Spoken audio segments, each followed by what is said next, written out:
And another tip is if you keep your hands on the table, Right. this kind of keeps you from going and rocking in your Yes. chair. Okay, good So idea. it makes it easier to edit. Right. So if I have to splice, he has to splice something out, Shirley is still in the same spot.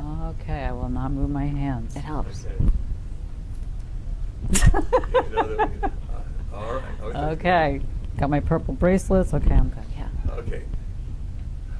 Running. All right.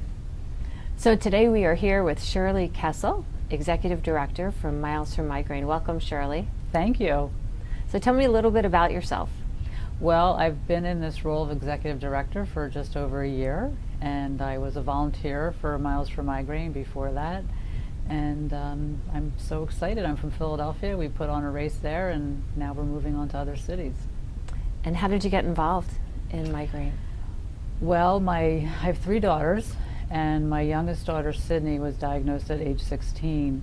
And when we went into the doctor, she said she was going to give her the same medicines that she had given me when I had chronic migraine back in my 20s.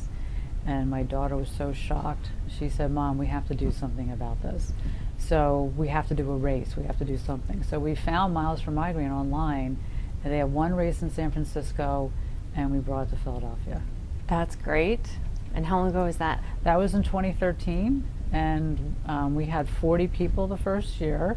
We went to the Philly Marathon with just a group of people, and we all walked or ran 5 miles, which was not easy. Yeah. And the next year we had 150, then we had 300 after that, and then the last 2 years we've had just about 500. Wow. Yeah. That's so much growth in such a short period of time. Well, I feel so fortunate to You should have feel this very many proud. people coming out to advocate for themselves. It's great. Yeah.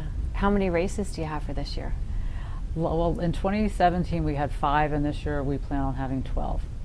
Great. And I'm happy to say we'll be one of them in Rhode Island. We're excited to be collaborating with AMD this year on Mother's Day. Yes. Yep. So you have other children as well. Are they plagued with migraine disease? I have 3 daughters, and 2 of my 3 daughters have migraine. Luckily, my oldest daughter does not. And my middle daughter, Julia, was diagnosed when she was around 13. And she became chronic in the past year. And I'm sorry to say that today she actually called me and told me she's dropping out of graduate school. And she was in school to study to be a speech and language pathologist, but her chronic migraine is making that impossible. So it's really hitting home. Right. Mm. So tell me about more about her history, like what medications has she tried? Has she found anything that's provided any relief or? Right. So not only has she not been doing well on the preventives, she did have some results from one of the preventives for a little while, but it stopped working for her. She failed a couple of other treatments that a lot of people get. And unfortunately, the rescue medicines, the abortives, do not work for her. The triptanes don't work. The DHE does not work. And so right now, we haven't found anything that works for her. Mm. That is sad. Mm-hmm. That is Yeah, sad. I'm it's one of tough. those people too who don't respond to, once I have the headache, I've got it. Mm-hmm. Yeah, luckily I'm the person that I can do well with just about any abortive out there. Yeah. So it's. And how are yours now? I had almost had a headache every day for about a year, and now I'm going for about 48 hours without head pain. I still have other symptoms all the time. I have ringing in my ears. I did have chronic nausea, but I actually was able to use a medical device now that has taken that away. Good. I do have fatigue, and I have sometimes dizziness and cognitive disability. I've had a migraine yesterday, so I'm a little bit still cognitively impaired a little bit today. So, but I'm hanging in there. Today's actually a good day for me. Well, you're traveling as well. We're here in Washington, D.C. for Headache on the Hill. Thank you for the part you play in this. You're a big organizer of our group. Tell me a little bit about that, about your work with Headache on the Hill and CHAMP. Well, I started Headache on the Hill. I mean, I started volunteering for I'm Headache going on to the Hill. rephrase that because I don't want to Okay. combine Champ and Headache on the Hill. Okay. Okay. Okay, good. So we'll cut out that whole All right. section. So tell me about your involvement with Headache on the Hill. I began to volunteer for Headache on the Hill about 3 years ago, I think it was, and I had no idea what I was doing, and so I just did it. And then I passed the baton to Katie McDonald the following year, and now she's the executive director of AHDA. So I've been happy that I've been, such a vital part of this and being able to help out. It's a great event. How many people are here this year, do you know? About 150. Last year we had around 90, and actually maybe a little less than 150. I think it's 135. And how many states? Some no-shows. Yeah, are we representing? I don't know. Okay. Sorry.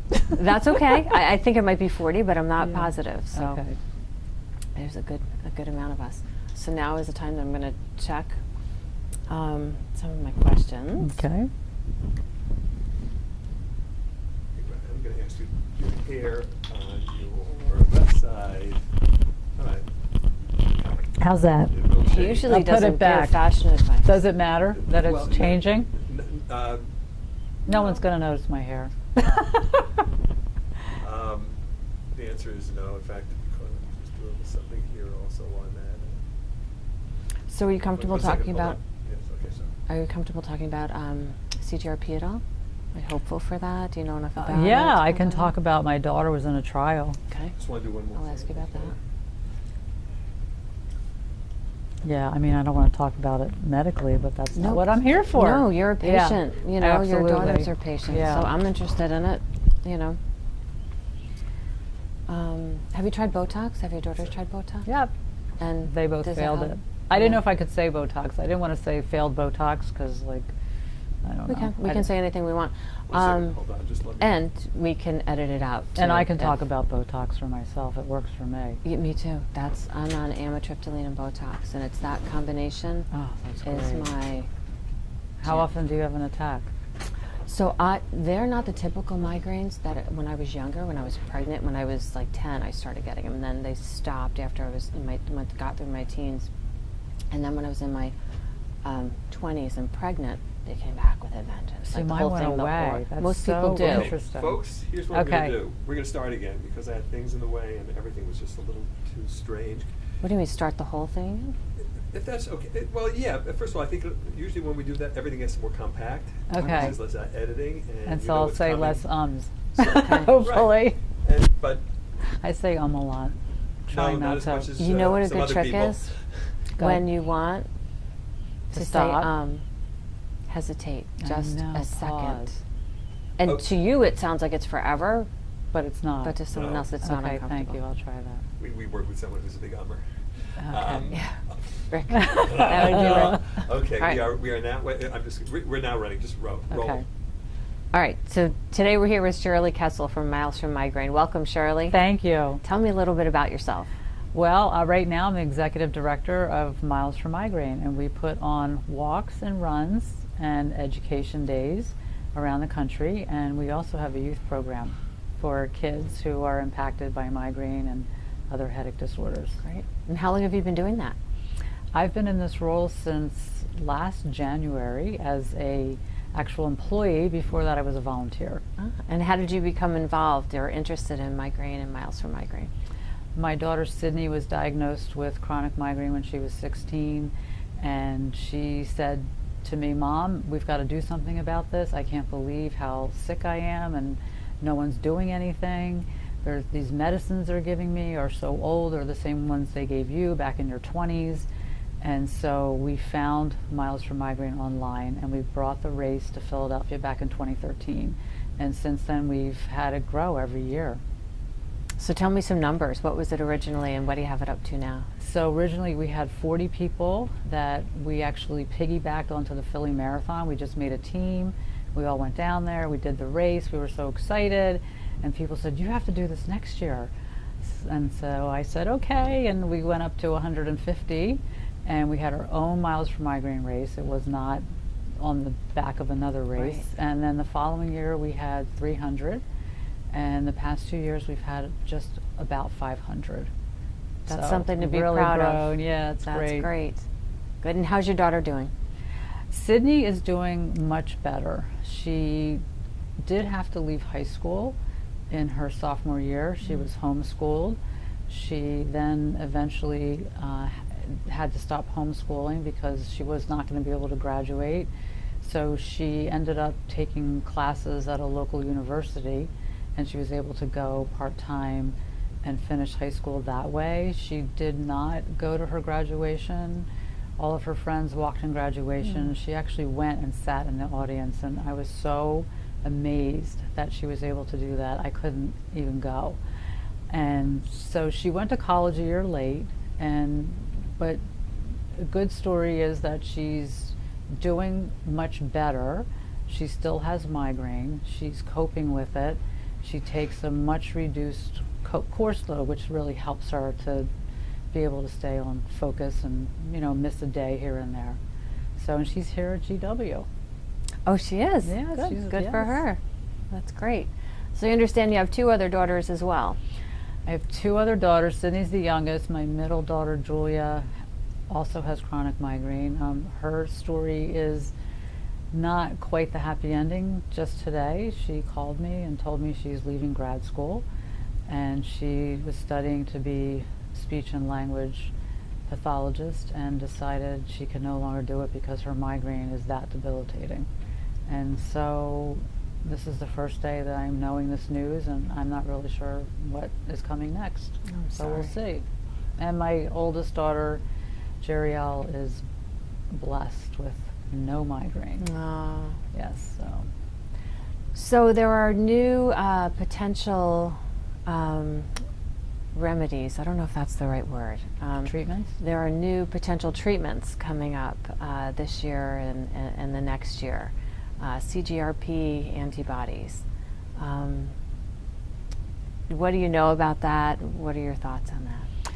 Well, as soon as I found out that there was a trial in Philadelphia for this new class of drug, I immediately went running with my youngest daughter, Sydney, down to where they were doing the trial, and they accepted her, and she was in the trial for a year, and she really got better. I think her being in this trial is what enabled her to go to college. And so the trial was over right before she started. She did have a little flare-up of more frequent migraine. However, she's doing okay. So I feel very fortunate that she's had that, and I'm hoping that it'll work for my daughter Julia and also for myself. Right. Fingers crossed. Okay.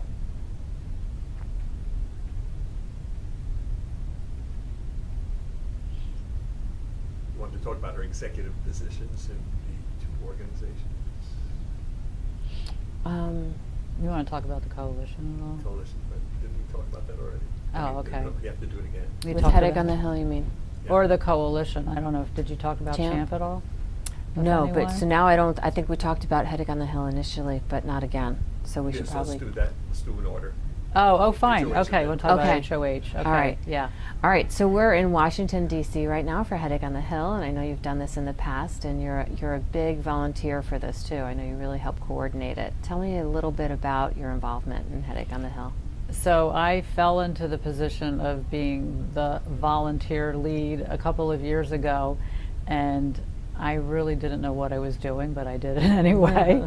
And it was a great learning experience. And then I was able to pass the baton to Katie McDonald 2 years ago, and she was the volunteer, and she became the executive director actually just this past year, and now she is running the whole thing, and she's actually it's a paid position. It's a lot of work.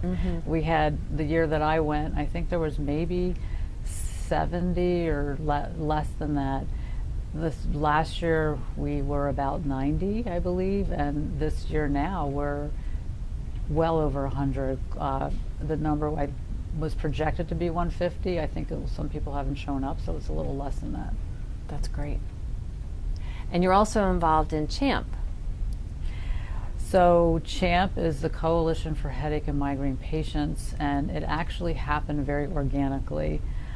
We were at a meeting, and I was with Bill Young and Megan Busby from American Migraine Foundation, and we were talking about how splintered this community is, and there's so many people doing such great work that if we could bring ourselves together and make ourselves more powerful, we would just really be doing such a great mission for all the people with headache disease.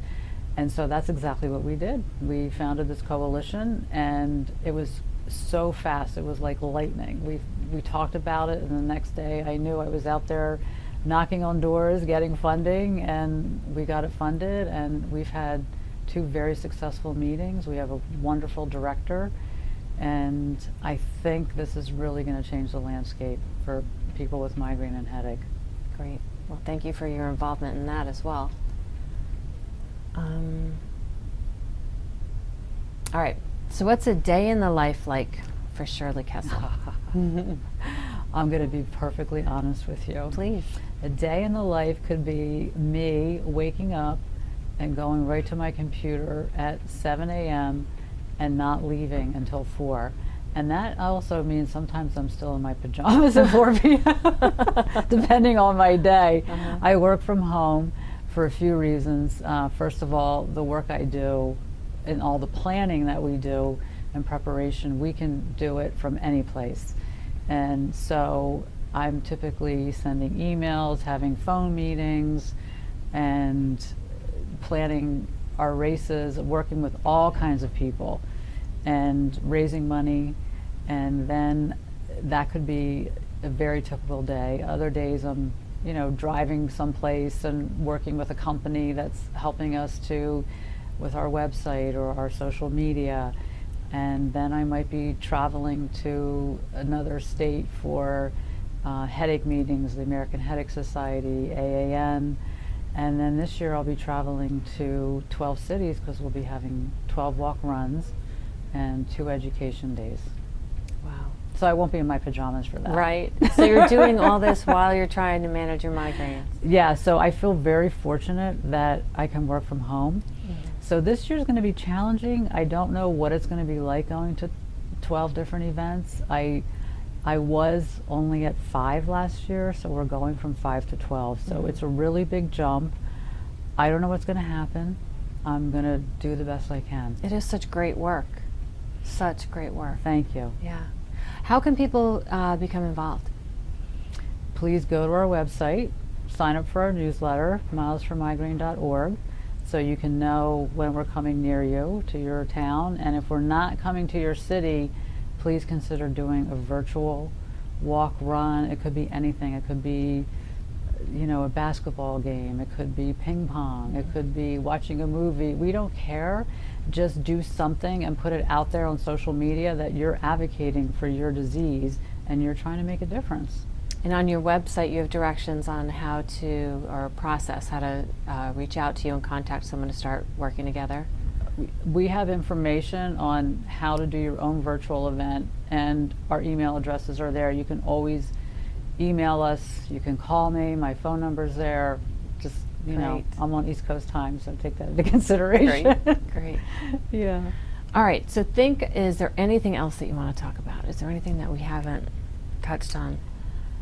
Try to think in closing. So one thing in closing is, what can people do to get involved? We kind of talked about that. Let me say, I do want to say something in closing.